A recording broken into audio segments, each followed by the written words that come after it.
Dice la palabra de Dios en Mateo 20:28, son palabras de Jesús, que nosotros tenemos que ser igual que Cristo, el cual vino no para ser servido, sino para servir y para dar su vida en rescate por muchos.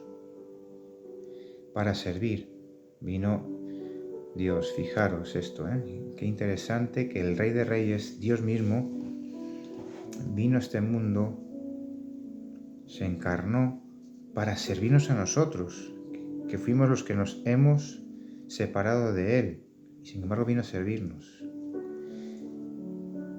Y tal y como lo explica Jesús y tal y como lo vemos en su ministerio, ese servicio es el fruto del amor.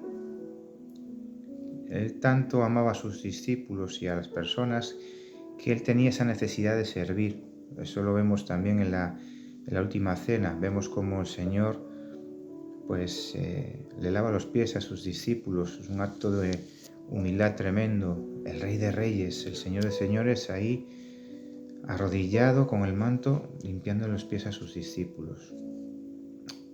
Porque el servicio es un acto de amor.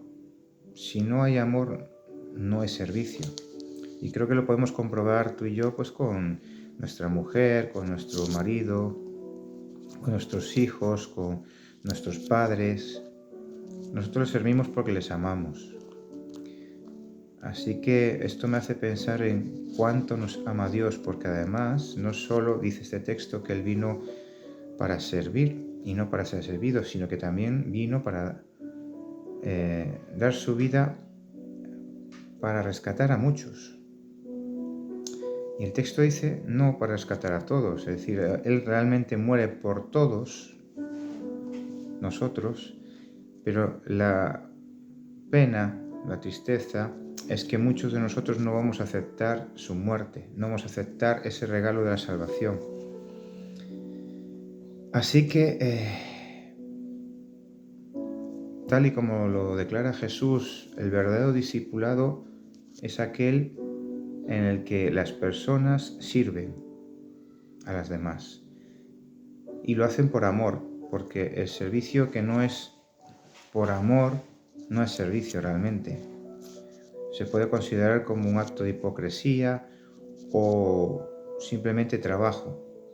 Hay muchos ministros, muchos pastores que son asalariados y que, trabajan para una iglesia porque cobran un dinero a final de mes, porque se deben a una iglesia que funciona como si fuese una empresa para la cual trabajan. Por eso dice el Señor Jesús que el pastor asalariado no da su vida por las ovejas. El buen pastor, el que ama a sus ovejas, ese es el que da su vida por las ovejas. Y el buen pastor es Jesús. Él vino aquí siendo Dios, vino a este mundo, tomó forma de siervo, no estimó el ser igual a Dios como cosa a que aferrarse, sino que se despojó a sí mismo, tomando forma de siervo y estando en condición de hombre, de ser humano, se humilló a sí mismo y siendo obediente hasta la muerte y muerte de cruz. ¡Qué acto de amor tan tremendo! Vino para servir y para dar su vida en rescate para dar su vida en rescate por muchos. Este versículo es maravilloso y me hace pensar. Así que si nosotros queremos ser discípulos, dice que nosotros tenemos que ser igual que Él. Por eso dice, así de la misma manera que el Hijo del Hombre, que no vino para ser servido, sino para servir y para dar su vida en rescate por muchos. Eso es lo que tenemos que hacer como discípulos dentro de la iglesia. Así que yo lo quiero pedir al Señor en este momento que me enseñe a querer, que me enseñe a amar.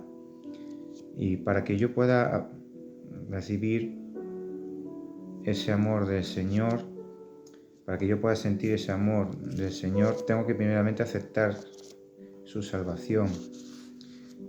Tengo que entender que Él me ama tanto que ha dado su vida por mí sin yo merecerlo.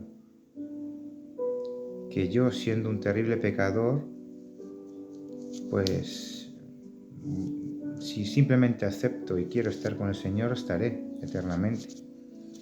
Y cuando uno entiende la gracia de Cristo, una gracia inmerecida y que yo puedo obtener sin hacer absolutamente nada, pues eso me llena de agradecimiento para que yo pueda hacer lo mismo por los demás.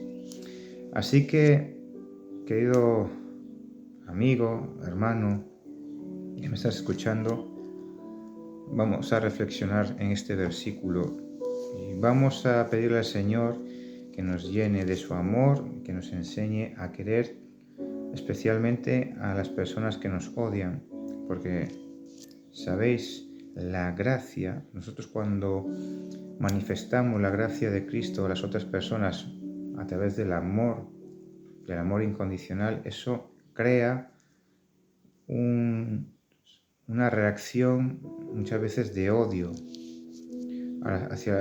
por parte de las personas que no aceptan a Cristo, que no quieren a Cristo. Muchas veces vamos a ser odiados no por nosotros mismos, sino porque van a ver a Cristo en nosotros.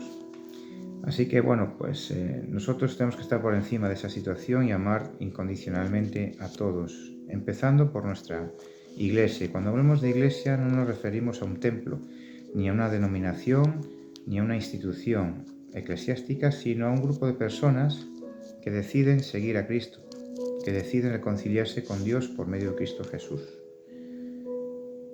Porque los hermanos de Jesús, el propio Jesús lo dice, son aquellos que hacen la voluntad de su Padre.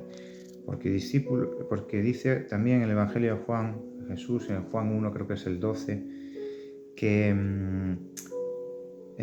nosotros somos hijos de Dios porque creemos en Él y le recibimos. A los que le recibieron, a los que creyeron en su nombre, Cristo les dio la potestad de ser hechos hijos de Dios. Y esto es lo más bonito de todos. Qué maravilloso es Dios, que a través de Cristo nos hace ser hijos suyos, a pesar de todo. Así que no te sientas mal, sea cual sea tu situación, por muy pecadores que seamos, aceptando al Señor, pues tenemos salvación, porque la palabra de Dios dice que donde abundó el pecado, sobreabundó la gracia. Porque el Señor sabe que somos pecadores y que nosotros no podemos hacer nada. Él, dice Pablo en Corintios, que al que no conoció pecado, Dios lo hizo pecado para que nosotros seamos justicia delante de Dios. Él asume nuestros pecados por amor a nosotros, para que seamos justificados delante de Dios. No hay otra forma. Nosotros no podemos hacer nada. Por eso dice Pablo en Efesios 2:8, por gracia sois salvos por medio de la fe, y esto no es de vosotros, sino que es un don de Dios. La fe es un regalo de Dios, la salvación es un regalo de Dios. Así que propongámonos como iglesia, es decir, como grupo de personas que aceptamos a Cristo como nuestro Señor y Salvador, que queremos ser sus discípulos, sirvamos por amor. Dediquémonos a servir y estar con el Señor, no por las bendiciones de Dios, sino por el Dios de las bendiciones. Así que este es el pequeño consejo que quiero darte, porque me lo dio a mí el Señor hoy y yo quería compartirlo contigo, el versículo de hoy, y espero que te haya por lo menos hecho reflexionar como me lo está haciendo reflexionar a mí. Y nada, pues oraré por ti y que Dios te bendiga.